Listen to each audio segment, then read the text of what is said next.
प्रभु यीशु मसीह के मधुर नाम में एक बार सबको मेरा जय मसीह की और प्रभु आपको आशीष दे। आज साल के पहले इस संडे में पहले रविवारी आराधना में आप सभी का स्वागत है।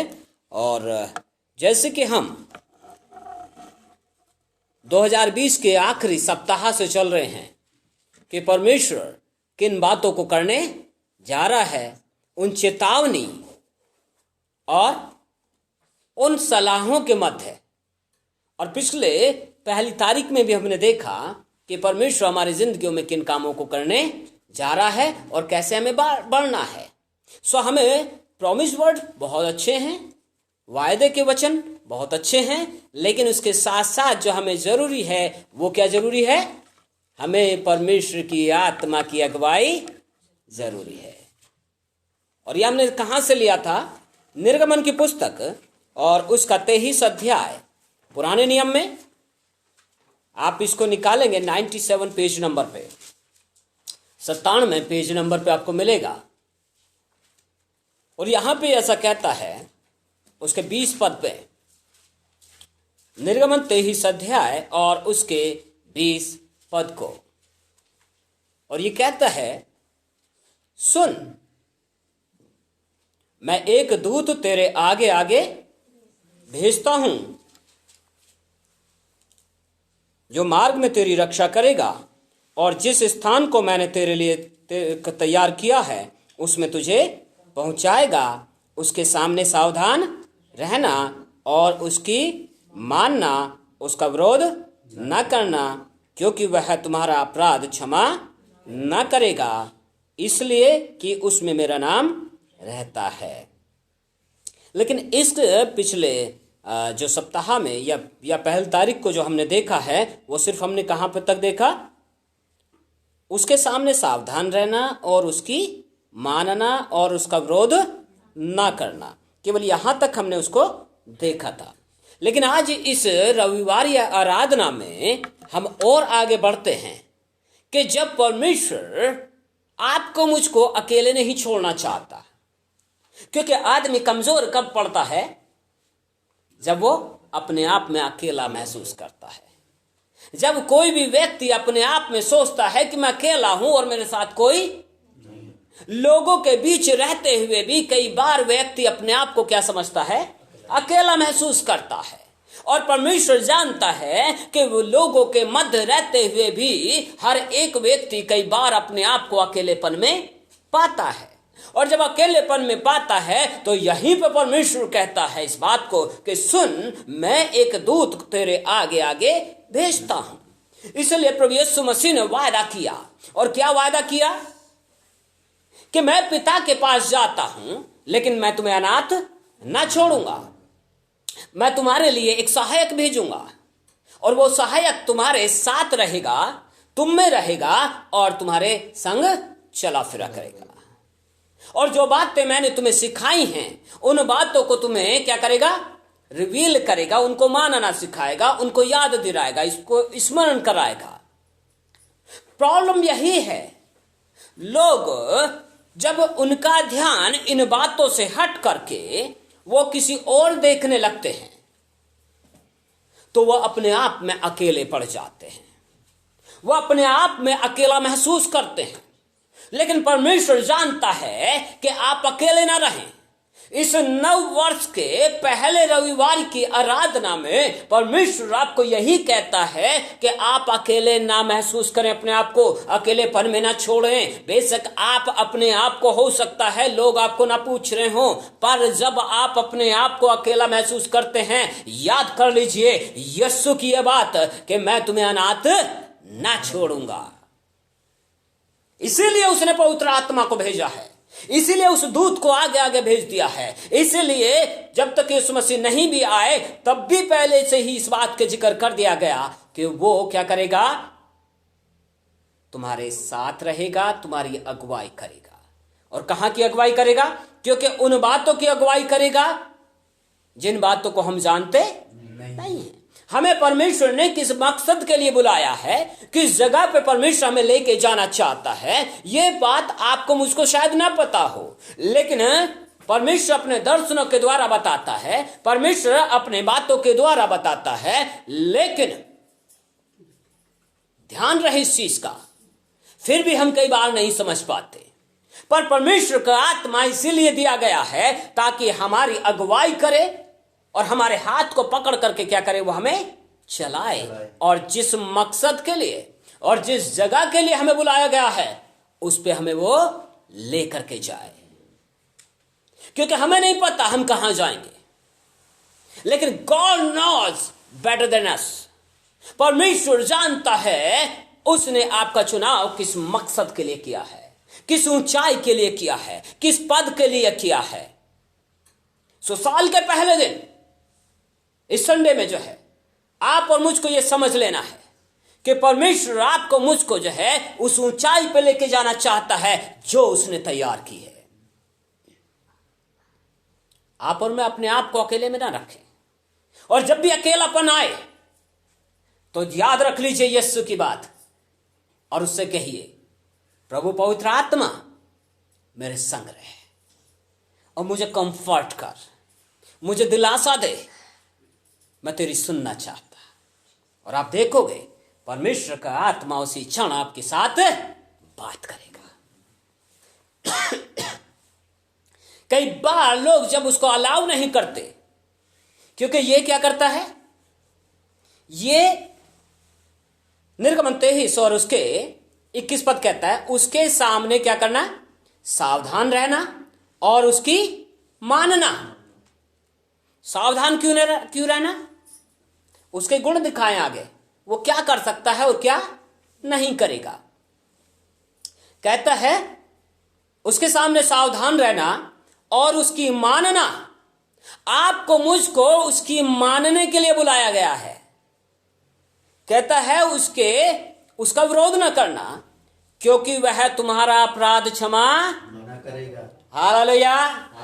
पवित्र आत्मा को अपराध क्षमा करने का अधिकार नहीं है। अपराध क्षमा करने का अधिकार सिर्फ स्वयं परमेश्वर को है, जो उसने अपने पुत्र यीशु के लहू में होकर के क्षमा किए हैं। इसलिए खुद यीशु ने कहा है, पिता के विरोध में, यीशु के विरोध में आप कुछ भी कई बार लोग कह लेते हैं, वो बात क्या कर दी जाती है, क्षमा कर दी जाती है। लेकिन पवित्र आत्मा के विरोध में की गई बात क्षमा की नहीं जाती, क्योंकि उसको अपराध क्षमा करने का अधिकार या वो किया ही नहीं गया है। उसकी तो यही है, उसने जो कहा यू हैव टू फॉलो, आपको मानना ही पड़ेगा। या तो सिंपल तरीके से माने, अच्छी बात, नहीं तो फिर उसके हाथ में क्या है, एक किसान के हाथ में क्या रहता है जब बैल चलाता है, हल रहता है, लेकिन हल के साथ में क्या रहता है, एक छड़ी भी रहती है। किसान क्या अपने बैलों से प्रेम नहीं करता? करता है। किसान अपने बैलों से प्रेम करता है, पर छड़ी भी लगाता है साथ साथ। क्यों? जिस जगह पे वो बुआई करना चाहता है, अगर बैल वहां पे ना चले, इधर उधर घूमेगा, तो क्या करेगा, पीछे से छड़ी मारेगा। अगर मैं और आप जब परमेश्वर के जन कहलाते हैं, परमेश्वर के लोग हो करके, जिस मकसद के लिए, क्योंकि मुझे नहीं पता, आपको नहीं पता कि हमें किस जगह पे चलना चाहिए, किस जगह पे किस ऊंचाई के लिए परमेश्वर ने बुलाया है, इसलिए वही जानता है। जब वो उसके हाथ में हल है तो वही लेके चलेगा। और ध्यान रखिए कि सोटा उसके हाथ में है। साल के इस पहले रविवार में जान लीजिए, सोटा उसके साथ हमेशा रहता है। लेकिन एक जगह भजनकार कहता है कि तेरे सोटे और तेरी लाठी से मुझे शांति मिलती है। पर मेरी यही प्रार्थना है कि काश प्रभु हम पे सोटे और लाठी ना लगाए, अगर हम सही चले तो। अगर हम सही चले तो। बिलाम की गधी बिलाम जब छोटा ही था तब से उस गधी पे सवार हो रहा था, लेकिन अब भविष्यवक्ता बन गया है, लेकिन उसके बावजूद वो अब उस पे बैठा है। और बिलाम की गधी को बोलना पड़ा कि क्या मैंने अब से पहले कभी जो है तेरा विरोध किया? नहीं किया। बचपन से तुझे लेकर चल रही हूं लेकिन कभी विरोध नहीं करा, लेकिन आज विरोध क्यों करना पड़ रहा है? क्योंकि तू गलत है। परमेश्वर का आत्मा मेरी और आपकी अगुवाई के लिए दिया गया है, आपके मुझको जो है सताने के लिए नहीं है। लेकिन जब हम उसका विरोध करते हैं तो वो अपराध क्षमा नहीं करता, वो तो सीधे सोटा देगा। उसको अपराध क्षमा करने का अधिकार भी नहीं है। यीशु क्षमा करेगा अधिकार आपके पापों को, पिता आपके पापों को क्षमा करेगा, लेकिन पवित्र आत्मा क्षमा नहीं करेगा। अब पवित्र आत्मा कहां रहता है? दूसरे उसमें हम उसको और गहरे में जाने, कहां रहता है? कहां रहता है पवित्र आत्मा? और जब परमेश्वर का आत्मा परमेश्वर के लोगों में बसता है और परमेश्वर का आत्मा जब कुछ कहता है, लोग किसका विरोध करते हैं? वो सोचते हैं कि नहीं मेरे विषय में बात करिए, पर यहीं पे वो चूक करते हैं, यहीं पे गलती करते हैं। क्यों?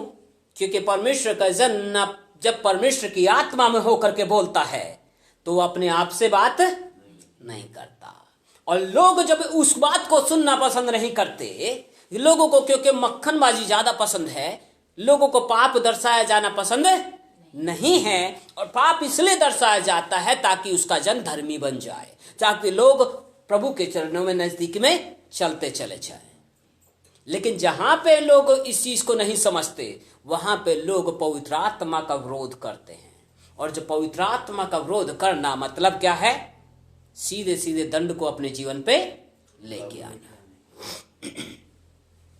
मेरी आपसे यही गुजारिश है, यही प्रार्थना है। उन बातों को जो बोली गई हैं वचन से मैच करिए, जो भी परमेश्वर के जन ने कहा है। अगर वो वचन में है तो मानिए उनको, पर तुरंत विरोध ना करें। पर जब विरोध करते लोग, वो भूल जाते, वो अपने ऊपर दंड को लेके आते। और ऐसे ही लोग कई बार अपनी जिंदगियों में दुखों में झल्ली हुए जाते, क्योंकि पवित्र आत्मा अपराध क्षमा नहीं करता। और पवित्र आत्मा के विरोध में की गई बातें कभी क्षमा नहीं होंगी। न्याय के दिन यही बातें परमेश्वर हमारे लिए निकालेगा। बेटा बहुत सारी किताबें हो गई हैं, देख तूने क्या क्या कहा है। इसलिए कहता अपने अगुओं की क्या करना? मानना, क्योंकि वो तुम्हारे प्राणों के लिए रात दिन क्या करते हैं? परमेश्वर के सम्मुख पुकारते हैं। जिनको क्या करना पड़ेगा? तुम्हारे प्राणों का लेखा देना पड़ेगा।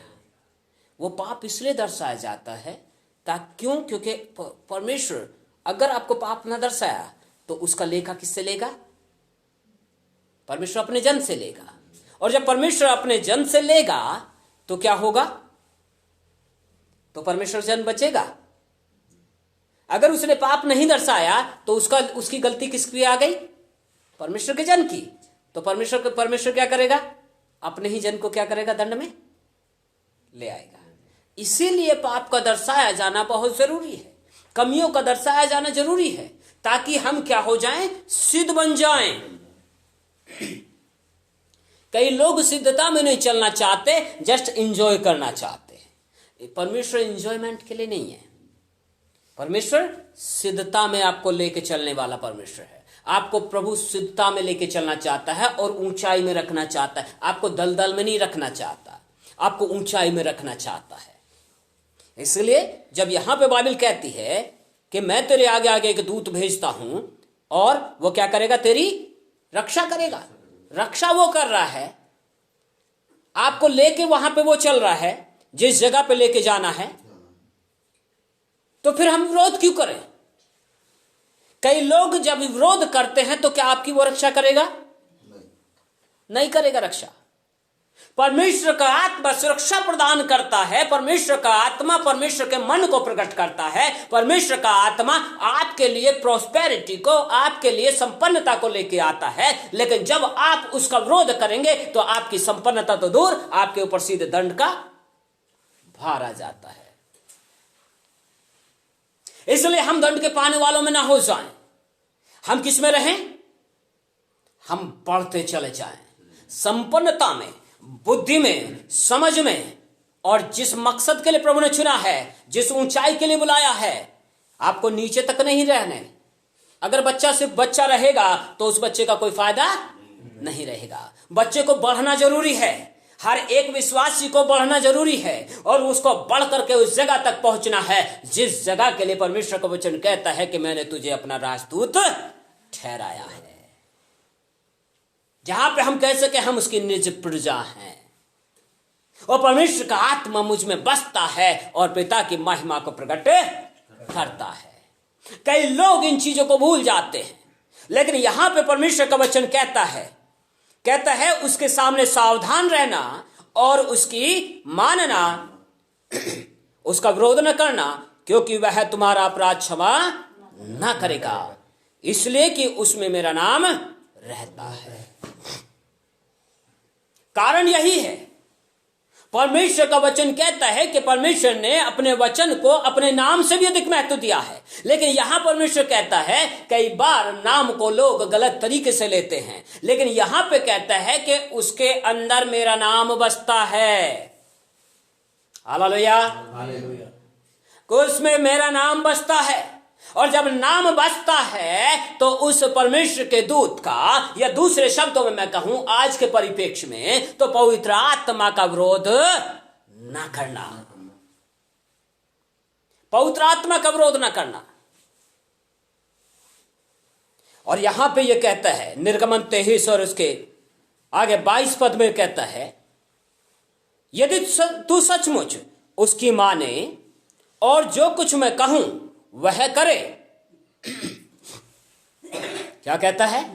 यदि तू सचमुच उसकी माने और जो कुछ मैं कहूं वह करे, तो मैं तेरे शत्रुओं का शत्रु और तेरे द्रोहियों का द्रोही बनूंगा। हालेलुया।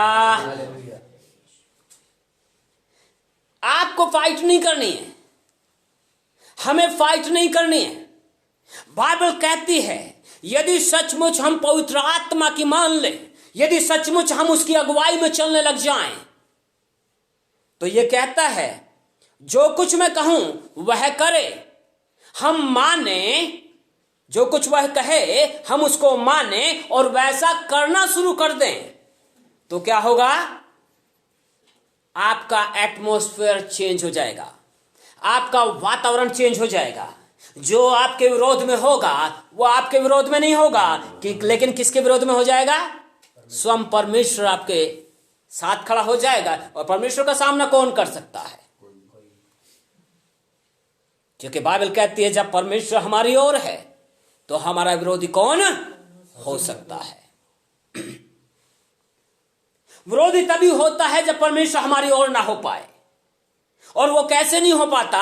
क्योंकि जब हम पवित्र आत्मा की आवाज को सुनना बंद कर देते हैं, जब हम परमेश्वर की आत्मा की अगुवाई में चलना बंद कर देते हैं, जब हम परमेश्वर के जन में, जब जिसमें परमेश्वर का आत्मा बसता है, वो आपको कुछ दर्शाए कि कुछ कमियों को ठीक कर लीजिए। कमियों को ठीक करना या बताना वो इसलिए नहीं है क्योंकि वो आपसे जलता है, वो इसलिए है ताकि आप प्रभु की देह बन जाएं, आप प्रभु में बढ़ते चले जाएं। और जब आप ऐसा करेंगे, उस आज्ञा का पालन करेंगे, तो जान लीजिए कि जो आपके विरोध में है वो आपका विरोधी नहीं रह जाएगा। वो किसका विरोधी बन जाएगा? परमेश्वर का विरोधी बन जाएगा। हालेलुया। तो हम कभी कभी क्या करते हैं ना, खुद फाइट करते हैं। हमें खुद फाइट नहीं करनी, हमें सिर्फ क्या करना है, इस नव वर्ष में प्रण लें कि हम क्या करेंगे? परमेश्वर की आत्मा की अगुवाई में होके चलेंगे। और जब परमेश्वर की आत्मा की अगुवाई में होके चलेंगे तो प्रियो, हम मनुष्य हैं, कभी कभी कमियां आ जाती हैं। तब परमेश्वर का आत्मा आपके जीवन में कुछ कमियों को दर्शाए तो क्या कर लो? उसको सुधार लो और आगे बढ़ो। ताकि कोई आपके विरोध में खड़ा न रह पाए। बीमारी विरोध में तभी आती है, दुष्टता विरोध में तभी आती है जब हम परमेश्वर की आत्मा की अगुवाई में होके नहीं चलते। और जब परमेश्वर की आत्मा का विरोध करते हैं कई लोग, तो खुद अपने जीवन पे क्या करते हैं, वो दंड को लेके आते हैं। सो नव वर्ष में हम ये प्रण करें कि हम अपने जीवन में दंड को नहीं लाएंगे, लेकिन किसको लाएंगे? आशीष ही को लेके आएंगे, आशीष ही के वारिस ठहरेंगे। क्योंकि बाइबल कहती है कि परमेश्वर ने हमको किसका वारिस ठहराया है? आशीष ही का वारिस ठहराया है। हमें श्रापों का वारिस नहीं ठहराया, हमें आशीष ही का वारिस ठहराया है। पर आशीष आती कहां से है? जब परमेश्वर की आत्मा की अगुवाई में होके चलना शुरू करते हैं, जब परमेश्वर की आत्मा के द्वारा जो कहा जाता है उन बातों को करना, उनको मानना शुरू करते हैं। और जब हम ऐसा करेंगे प्रियो, हम आजादी में जिएंगे, हम आनंद में जिएंगे, हम संपन्नता में जिएंगे, हम प्रभु के सामर्थ को अपने अंदर कैरी करके चलेंगे। परमेश्वर की महिमा आपके जीवन में हो करके लोगों के जीवन को छुएगी और आप ऐसे अकेले नहीं रहोगे। कई बार लोग भीड़ में भी रह करके अकेले होते हैं, लेकिन परमेश्वर आपको अकेले नहीं छोड़ना चाहता। याद रख लीजिए, इस नव वर्ष में परमेश्वर आपको पवित्र आत्मा की उपस्थिति में लेके चलना चाहता है। यदि आप और मैं पवित्र आत्मा की उपस्थिति में होके चलेंगे प्रियो, तो आप कमजोरियों में नहीं रहेंगे, आप बदहाली में नहीं रहेंगे। आप जो है, आपके विरोध में जो आएगा वो आपका विरोधी नहीं होगा। किसका विरोधी ठहर जाएगा? परमेश्वर का विरोधी ठहर जाए। परमेश्वर आपके लिए खुद लड़ाई को लड़ेगा। क्योंकि यहां पे ये कहता है, यदि तू सचमुच उसकी माने और जो कुछ मैं कहूं वह करे। प्रॉब्लम यह है, लोग सुनते पर करते तो करना भी है। तो सुने परमेश्वर की आत्मा की आदर सम्मान के साथ, लेकिन क्या करें? अब फॉलो भी करें, उसको माने भी और करना शुरू करें। करने में थोड़ा सा दिक्कत होती है, करने में थोड़ा सा जो क्या है, कठिनाई होती है, लेकिन जब करना शुरू करते हैं परमेश्वर का आत्मा आपकी सहायता करेगा, आप उसको स्मूथली कर जाओगे। और जब करोगे तो ये कहता है, तो मैं तेरे शत्रुओं का शत्रु और तेरे द्रोहियों का द्रोही बनूंगा। आगे क्या कहता है? इस रीति मेरा दूत तेरे आगे आगे चलकर तुझे एमोरी, हित्ती, परिजी, कनानी, हिब्बी और यबूसी लोगों के यहां पहुंचाएगा और मैं उनका सत्यानाश कर डालूंगा। उनके देवताओं को दंडवत न करना और न उनकी उपासना करना और न उनके से काम करना, वरन उन मूर्तों का पूरी रीति से सत्यानाश कर डालना और उन लोगों की लाटों को टुकड़े टुकड़े कर देना। तू अपने परमेश्वर यहोवा की उपासना करना, तब वह तेरे अन्न जल पर आशीष देगा और तेरे बीच में से रोग दूर करेगा। आमेन। मतलब जो लोग, दूसरे जो लोग हैं, जो जैसे काम कर रहे हैं, बलिया चढ़ा रहे या कुछ भी कर रहे, तू उनके जैसे काम ना करना। वो दंडवत करने के लिए काफी है, तू दंडवत मत करना। मतलब जहां देखा कई लोग क्या करते ना, उधर ही सर अपना आपको नहीं करना है, क्योंकि आपका परमेश्वर आप में होके चलता है। जब परमेश्वर आप में होके चलता है तो आप सर झुकाओगे तो किसके सामने झुक रहे हो? अरे परमेश्वर तुम में ऑलरेडी है, तो तुम्हें झुकना नहीं है, झुकना नहीं है। ये कहता है तू अपने परमेश्वर यहोवा को की उपासना करना, क्या करना? उसकी भक्ति करना, उसकी आराधना करना, और क्या करना? तब वह तेरे अन्न जल पर आशीष देगा। अन्न जल पर आशीष चाहते हैं तो परमेश्वर की आराधना शुरू कर दीजिए। सिर्फ अन्न जल पर आशीष चाहिए तो अपने जीवन को भक्ति में कर लीजिए। अपने जीवन को दिखावटी वाला भक्ति में नहीं, लेकिन दिल से आराधना कीजिए, दिल से प्रभु की भक्ति कीजिए, वचन में अपने आप को रखिए और प्रभु की आत्मा की सुनना शुरू कीजिए। तब अन्न और जल पर क्या आएगी? आशीष आएगी। दूसरी बात क्या आएगी? और तेरे बीच में से रोग दूर करेगा। जब रोग दूर होगा तो आपका पैसा बर्बाद होना बंद हो जाएगा। आपका पैसा आपके लिए है। भजन संहिता 128 कहती है, तू अपनी कमाई को निश्चय खाने पाएगा और तेरा भला ही होगा। हालेलुया। तेरा भला ही होगा। ये इस बात को दर्शा रहा है कि हम क्या होंगे, निश्चय अपनी कमाई को खुद ही खाने वाले हो जाएं। कभी कभी क्या है, ज्यादातर लोगों के जीवन में कमाते खुद हैं लेकिन लुटाते दूसरों पे ही हैं। मतलब अपनी कमाई रोग पे लुटानी, अपनी कमाई डॉक्टर को ही दे के आनी। तो जितना कमाई नहीं है उतना ज्यादा डॉक्टर के पास। लेकिन बाइबल यहां कहती है कि तू अगर परमेश्वर की आराधना करे तो क्या करेगा, तेरे अन्न और जल पर आशीष आएगी और तेरे बीच में से रोग क्या हो जाएंगे, दूर हो जाएंगे। हर एक रोग दूर हो जाएगा। एक पर्टिकुलर रोग नहीं बोला है, हर एक रोग, कैसी भी बीमारी क्यों ना हो, वो तेरे अंदर से दूर चली जाएगी। दूसरी बात क्या कहता है, तेरे देश में न तो किसी का गर्भ गिरेगा। हालेलुया। मतलब फल जो है कच्चे नहीं झड़ेंगे, किसी का गर्भ नहीं गिरेगा। आशीष, क्योंकि बाइबल कहती है भजन संहिता 127 में कहता है कि गर्भ का फल परमेश्वर की ओर से क्या है, उसका प्रतिफल है। परमेश्वर की ओर से दिया हुआ वरदान है वो। तो गर्भ जिसने दिया है तो वो उसको गिराने के लिए नहीं है। तो तेरे घर के अंदर, तेरे लोगों में से, मतलब कलीसिया में से किसी के गर्भ जो है नहीं गिरेगा। इससे बड़ी क्या आशीष हो सकती है। अन्न जल पर आशीष है, रोग है नहीं, गर्भ किसी का गिर नहीं रहा। और आगे क्या हो रहा है, न तो किसी का गर्भ गिरेगा और न कोई बांझ होगी। हालेलुया। मतलब ये दुख भी नहीं होगा, बांझ भी कोई नहीं होगा, आशीष होगी, फलवंत होगा। और क्या होगा, और तेरी आयु में पूरी करूंगा। मतलब आदमी जो है अधपकी उम्र में नहीं मरेगा, जवान नहीं मरेगा, पूरी उम्र के साथ मरेगा। तो इससे बढ़िया क्या चाहिए। तो आराधना क्यों करें।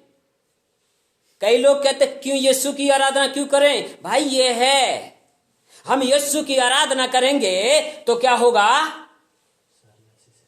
अन्न जल पर आशीष, रोग दूर मिट रहे। और क्या हो गया भाई, गर्भ किसी के नहीं गिर रहे हमारे जान पहचान में, और कोई बांझ नहीं ठहर रहा, और हमारी आयु भी क्या है, बढ़ रही है। मतलब जितनी आयु परमेश्वर ने दी है उतनी ही पूरी आयु हम करके जाएंगे। जवान नहीं मरेगा। जवानों के मरने का सबसे बड़ा कारण यही है कि उनके घराने परमेश्वर की आराधना में अपने आप को ठीक से रखते नहीं है, या रखते हैं तो परमेश्वर की आत्मा की कभी ठीक से सुनते नहीं है। और परमेश्वर का आत्मा रोगों को दर्शाता है, पापों को दर्शाता है। परमेश्वर का आत्मा ये मक्खनबाजी की नहीं बातें करता, परमेश्वर का आत्मा सीधे बात करता है। लेकिन सीधी बात कई लोगों को चुभ जाती है। पर बाइबल कहती है जो सीधा उत्तर देता है वो होठों को चूमता है। हमें इधर उधर की इधर करने वाले लोग नहीं चाहिए। कौन से लोग चाहिए, जो सीधी बात कर सके। क्योंकि बाइबल कहती है तुम्हारी बात हाँ की हाँ और ना की ना हो। आज लोग इसी में फंस गए हैं, घुमा फिरा करके, या किसी के विरोध में बातें करके, मक्खनबाजी की बातें करके। तो वो नहीं चाहिए, सीधी हाँ या ना। गलती है सामने सामने बात करो, मेरी गलती है सीधे मेरे को बोलो, पड़ोसी को मत बोलो। प्रॉब्लम यह है लोग सीधे बात नहीं करते, लोग किसको कहते, पड़ोसी को बात करते हैं। सो पड़ोसियों से नहीं, सीधे बात करो एक दूसरे से आपस में। कहीं पे कमियां हैं डायरेक्ट बात करो, तीसरे को मौका देने की जरूरत नहीं है। लोग गलती यहीं पे करते हैं। लेकिन बाइबल यहां पे क्या कह रही है, जितने लोगों के बीच तू जाएगा उन सबों के मन मैं क्या करूंगा, मैं अपना भय पहले से ऐसा समवा दूंगा कि उनको व्याकुल कर दूंगा। आमेन, हालेलुया। तो आशीष कौन सी चाहिए भाई, कि आप लोगों को देख करके डरो, या लोगों के बीच में जब आप जाओ तो वो अपने आप ही व्याकुल होने लग जाएं आपको देख करके। कौन सी आशीष चाहिए, जो लोग व्याकुल हो। हमें व्याकुल होने की जरूरत नहीं है, क्योंकि यहोवा परमेश्वर हमारे संग रहता है। आगे कहता है जी, उनको व्याकुल कर दूंगा और मैं तुझे सब शत्रुओं की पीठ दिखाऊंगा। मतलब तेरे सामने से क्या करूंगा, वो भाग जाएंगे। और बहुत सारी चीजें हैं, पर मैं एक ही बात, कभी कभी हमारी स्वतंत्रता क्या कर देते हैं लोग, अपनी स्वतंत्रता को खो देते हैं, अपनी आजादी को खो देते हैं। हमें आजादी को खोना नहीं है, हम आशीष के भागी होने के लिए बुलाए गए हैं प्रियो, तो आशीष के भागी ही रहें। अपनी स्वतंत्रता को, कई बार क्या होता है, जो पिछले सप्ताहों में हमने देखा है, कई लोग प्रार्थना और वचन जब ठीक से जानने लग जाते हैं, प्रार्थना ठीक से करने आ जाती है, या कई लोग किसी के द्वारा कोई चंगा हो गया तो वो घमंडी बन जाते हैं। हमें घमंड को नहीं लेके आना है, और इसलिए जब कोई सिखाता है तो अपने सिखाने वाले की भी सुनना पसंद नहीं करते, और यहीं पे वो गलती करते हैं कि वो उसका सामना नहीं कर रहे। किसका सामना कर रहे? परमेश्वर के आत्मा का। और जब परमेश्वर के आत्मा का सामना करते प्रियो, तो वहां पे अपराध क्षमा नहीं होते। तो परमेश्वर ने हमें आशीष के भागी ठहराया है, इसलिए हम आशीष के भागी ही रहे। आइए हम अपनी आंखों को बंद करें और प्रभु के चरणों में चलें और प्रभु से कहें कि प्रभु, मुझे तूने आशीष का भागी ठहराया है और मैं आशीष का भागी ही बने रहना चाहता हूँ। मैं तेरी दया में चलना चाहता हूँ, मैं पवित्र आत्मा आपकी अगुवाई में चलना चाहता। ओ प्रभु परमेश्वर, आज मेरे जीवन को अपने हाथों में ले ले और उससे कहिए कि प्रभु, मैं हमेशा तेरी मानने वाला हो जाऊं। जब तेरी आत्मा मुझे सिखाए, समझाए, ओ प्रभु मुझे पाप दर्शाए, तो मैं तेरा विरोध करने वाला ना बनूं, लेकिन तेरे मानने वाला हो जाऊं प्रभु, और तेरे प्रभु उस कहने के अनुसार करने वाला भी हो जाऊं। पिता, मेरी सहायता मदद कर। अब यीशु के नाम में प्रभु, मैं अपनी आत्मा दे प्राणों को तेरे चरणों में दे देता। पवित्र आत्मा, इस पूरे साल भर प्रभु, जब तक मसीह का आगमन नहीं है, हमारी अगुवाई कर और हमें ऐसा अनुग्रह दे ताकि हम तेरी सुने और माने और उसके अनुसार करें। प्रभु होने दे परमेश्वर, हम तेरा विरोध करने वाले ना बने, लेकिन प्रभु तेरे सिखाए जाने के द्वारा हम तुझ में बढ़ते चले जाएं। पवित्र आत्मा, नियंत्रण कर लीजिए और इस पूरे साल को प्रभु हम आपके चरणों में समर्पण कर देते। मैं अपने आप को, अपने पूरे घराने को, कलीसिया को पिता, यहाँ बैठे हुए हर एक जन को पिता, हर एक जो यहाँ पे सुन रहा है प्रभु ऑनलाइन पिता, इनके जीवन, आत्मा, प्राणों को और इनसे संबंध रखने वाले लोगों को भी प्रभु मैं आपके चरणों में लेके आता। पवित्र आत्मा, हर एक जीवन पे नियंत्रण कर लीजिए, हर एक सोच पे नियंत्रण कर लीजिए, हर एक जिंदगियां प्रभु तेरी आत्मा में बलवंत हो जाएं, ताकि प्रभु और तेरी मानने वाले हो जाएं, तेरा विरोध न करें। और जब तू दर्शाए प्रभु पापों को, तो प्रभु उनकी हम क्षमा मांगे और तुझ में आगे बढ़ते चले जाए। पिता, हमारी सहायता मदद कर। अब तक संभालने के लिए धन्यवाद। अब यीशु के नाम में पिता, और जब जितनों ने तुझको माना है, पवित्र आत्मा तेरी कहने के अनुसार कर रहे हैं, अब प्रभु जी जो तूने वादा किया है कि तू हमारे शत्रुओं का शत्रु, हमारे द्रोहियों का द्रोही बनेगा, प्रभु तू ही उनसे निपट। प्रभु जी अब होने दे परमेश्वर, इस साल में तू ही निपटना प्रभु हर एक से। और प्रभु होने दे परमेश्वर, अब मेरी प्रार्थना है प्रभु, अब हर एक के अन्न जल पे आशीष आ जाए। यीशु के नाम में हर एक के अन्न जल पर आशीष आ जाए। हर एक के प्रभु अंदर से रोग यीशु के नाम से दूर चले जाएं, किसी भी तरह के रोग की ना हो। यीशु के नाम से सिर से पैरों तक गूदे गूदे को, एक एक की जिंदगी को मैं तेरे चरणों में दे देता। And I release your anointing each one of us right now in Jesus mighty name. Those who are listening me on the line, oh Yeshua, oh those who are sitting here, Lord, I release your anointing and be free from every bondage of enemy, every sickness and disease. Right now, I release your anointing. Yeshua, अपनी महिमा करे। Be free in Jesus mighty name. हर एक रोग से आजाद हो जाए, चाहे किसी भी तरह के रोग की ना हो, सिर से पैर तक गूदे गूदे यीशु के नाम में आजाद हो जाए। चाहे प्रभु कैसा भी रोग की ना हो, क्योंकि तूने वादा किया है कि मैं तेरे अंदर से रोगों को दूर करूंगा। प्रभु गर्भ कच्चे ना गिरे, यीशु के नाम से ऐसी ही आशीष इनकी जिंदगियों के लिए मैं रिलीज करता, इन जवानों के लिए रिलीज करता। ओ प्रभु होने दे परमेश्वर, हर एक फैमिली के लिए रिलीज करता कि प्रभु कोई भी, किसी के जन के अंदर से भी प्रभु, किसी के परिवारों में से भी, ओ प्रभु गर्भ कच्चे ना गिरे। यीशु के नाम से इस आशीष को मैं रिलीज करता। ओ प्रभु हर एक जन अपनी पूरी आयु करने के बाद जाए, और कोई भी प्रभु अपने प्रभु राजा आधी आयु में न मर पाए, बिकॉज योर वर्ड सेज, क्योंकि तेरा वचन कहता है पिता कि तू हमारी पूरी आयु करेगा। और इस आशीष को भी मैं इनकी जिंदगियों में रिलीज कर देता। पिता, तेरा कंट्रोल हो जाए। Let your presence fall each one of us Lord, and be free in Jesus' mighty name, and be blessed in Jesus' mighty name. Let your presence fall upon them, Lord. Holy Spirit, Yehovah Nimathia Rakhara Bashede Kere Devi Yeshua. There's a power in the blood, and I release your blood, O Lord, upon each and every person's life, Lord. Be healed in Jesus' mighty name. Thank you, Lord. Thank you, Lord. Thank you, Lord. यीशु के नाम में आमेन, आमेन, आमेन। प्रभु आप सबको आशीषित करे, और यदि आप आशीषित हुए हैं तो और दूसरों को भी शेयर करें।